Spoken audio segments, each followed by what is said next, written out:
grande journée, hein, comme d'habitude le 30 juin 2014. Ça vous inspire quoi en fait, la date du 30 juin 1960? Ça nous inspire la date de notre accession à l'indépendance de notre pays. Ça fait exactement 54 ans que le Congo a accédé à l'indépendance politique. Oui. Et vous croyez qu'aujourd'hui, la jeunesse congolaise d'aujourd'hui, vous croyez qu'il comprend l'importance de cette date du 30 juin 60, surtout le discours de M. Patrice Emery Lumumba? La jeunesse congolaise doit s'informer et chercher à connaître les gens qui ont lutté, qui se sont battus pour que nous ayons cette indépendance.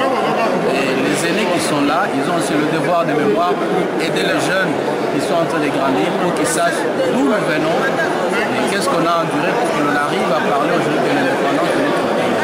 Donc la jeunesse doit avoir cette curiosité intellectuelle pour arriver à savoir comment on est arrivé à cette indépendance.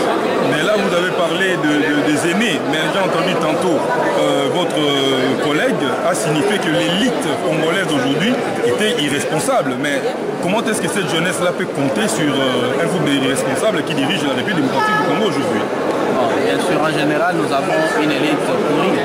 Et quand on parle déjà d'une élite irresponsable, cela n'a pas de sens. Parce qu'une élite ne peut pas être irresponsable. Et si on parle d'une élite irresponsable, il y a quelque chose qui ne va pas au sein de notre pays. Et je pense que même si nous avons des gens irresponsables, on peut aussi trouver des gens de bonne volonté, des gens bien éduqués, des gens qui ont une certaine conscience, qui veulent à ce que le pays aille de l'avant.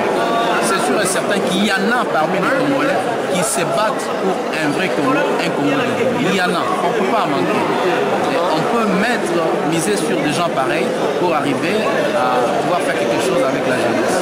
Voilà, mais aujourd'hui, votre image, ce n'est pas vous, mais je disais l'image de l'Église et de l'Église en général est touchée parce qu'on a eu Ngoï Mulunda, Malumalu, mais la population n'a toujours pas confiance. C'est quoi la perte de la foi? Est-ce que l'Église nous donne toujours des gens qui ne sont pas responsables pour diriger les institutions de la République? Bon, ça c'est une question que les Congolais doivent se poser. Hein. C'est pas normal. Après 54 ans, on arrive toujours à recourir à l'Église. Dans les temps, on disait que le Congo n'avait pas encore des intellectuels. Tout à l'heure, on n'a pas des intellectuels. Nous en avons. Et ils sont là. Il faut que donc on n'est pas obligé d'avoir un religieux à la tête de la CENI? Pas nécessairement. Pas nécessairement. Pas nécessairement. Je pense que chacun doit rester dans son camp et essayer d'apporter sa quote-part à partir de là où il est. Moi, aujourd'hui, si vous me demandez d'être ministre, je n'accepterai jamais. Si vous me demandez de prendre une responsabilité politique, je n'accepterai jamais parce que le travail que j'ai déjà comme prêtre, ça me prend déjà un temps fou. Alors, l'effet de prendre toujours des prêtres, des évêques, quelque part, on sent qu'il y a cette irresponsabilité qui perdure. C'est pas normal. Il faut que l'intellectuel congolais ou l'élite congolaise arrive à se mettre debout et à se prendre en charge. C'est comme un enfant qui a déjà grandi et chaque instant il doit toujours recourir chez sa maman pour téter. C'est qu'il y a une anomalie. C'est pas normal. L'Église catholique a fait ce qu'elle peut, elle a apporté le meilleur d'elle-même. Et aujourd'hui, il faut que l'homme congolais arrive à se prendre en charge pour pouvoir se mettre debout. Mais si on doit continuer à compter sur l'Église, l'Église a aussi autre chose qu'elle peut faire. Apporter des conseils, oui. Mais quant à prendre des hommes d'église pour être responsable des présidents de commission comme je les vois au Congo, moi je n'accepte pas ça. Mais pour terminer, en fait, on voit une différence entre le prêtre, l'église dans les années 90-92, où on a travaillé même avec la marche de chrétiens, mais aujourd'hui on voit que l'église est en retrait. L'église ne travaille plus avec la population pour la libération de la patrie.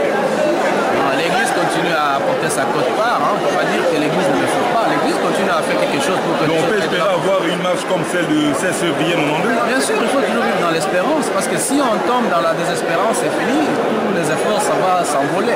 Il faut que nous vivions toujours dans l'espérance pour dire que ça va aller. Alors l'église est là pour apporter le message d'espérance. Et si l'église n'apporte plus le message d'espérance, elle n'a plus sa raison d'être. Merci beaucoup, monsieur l'abbé Gilles. Merci à vous. Dites-moi. Ouais,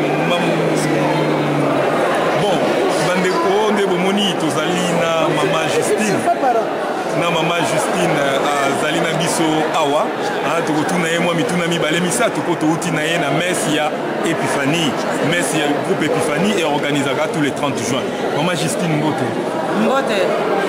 merci beaucoup na ndenge ondimi ko répondre na mituna na biso outi awa date nanu ya le 30 juin 1960 ezo lobela yo nini mama date wana ezo lobela nga Kimpwanza indépendance eza pe kolobela ngai etumba oyo papa na biso président ya liboso Joseph Kasavubu na baninga na ye etumba oyo bango bamemaka mpona kolonga date wana mpona kolonga mpe colonisation oyo ya babelge eza mpe kolobela ngai bonne gouvernance eza mpe kolobela ngai lisanga eza kolobela ngai cohésion nationale eza kolobela ngai boboto bolingo bomoko ya peuple congolais.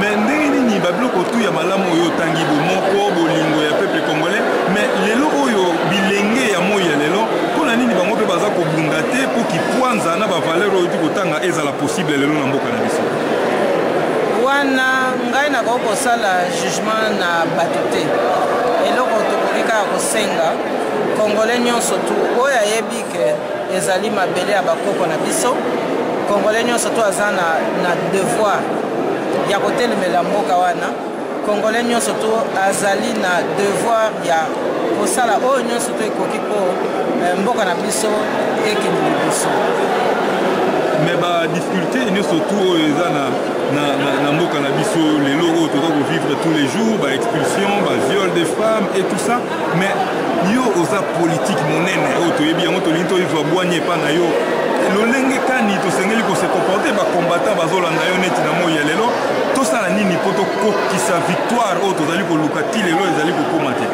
nakanisi likambo ya liboso bacongolais malamu batala malamu nani aza monguna nani azali ndeko mingi toza kobosana te monguna ezali moto awuti libanda oyo aza koya kosala biso mabe outi kotanga awa makambo ya kobengana bacongolais eza makambo moko ya pasi mpo tokokaki kondima teke bandeko na biso ya braza bakoki kosala biso boye eza mpe likambo moko fo totelemela yango toyeba ntina mpenza ya mozindo ya likambo wana kasi mpo na Kimpwanza na biso mpo na indépendance ngai nakoki koloba kaka likambo moko tozongisa respectabilité ya peuple congolais nakanisi mpe Joseph Kasavubu place na ye ezonga na sika nzambe atiaka yango oyebi sikoyo RDC ekoti na periode oyo bazolemba na lopoto ya assignation spirituelle elingi koloba sikoyo nzambe aza kopesa eyano na likambo nyonso to oyo peuple congolais aza na mokusa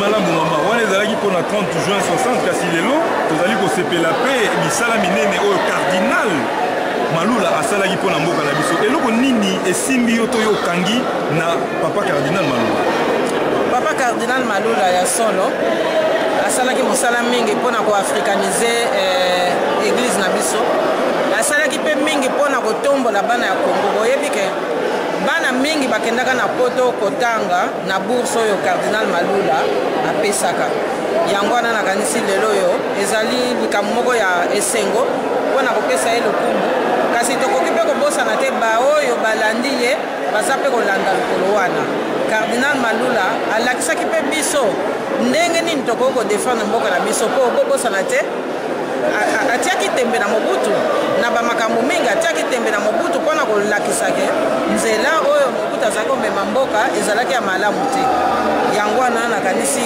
lelo oyo modele ya résistance monene cardinal Malula mais na mateya ya baprêtre bayaki koteya lelo balobi ke cardinal alingaki mingi kosadresse na élite alingaki mingi mambo etali formation mais lelo na mboka na biso toza komona bien ke élite ekomi irresponsable ndenge basango bauti mpenza koloba awa mais irresponsabilité wana eza dû à quoi lorsque bino na époque ya papa oyo aboti yo bazalaki plus responsable qu'aujourd'hui ya solo conscience professionnelle nde eza kodifférencier bapoliticien na biso batata na biso bango bazalaki na conscience professionnelle ya makasi baintellectuel ya lelo ya solo baza na bafaute ebele kasi nakoki kotia bakongolais nyonso tu na kitunga moko te baintellectuel mingi baoyo baza na susi ya mboka mpe bazali yango na ngai nazali koloba na libandelo ya lisolo na biso tobosana te monguna ezali nani bondeko ezali wapi mpo congolais oyo azosalela mayele na ye mpona komema mboka na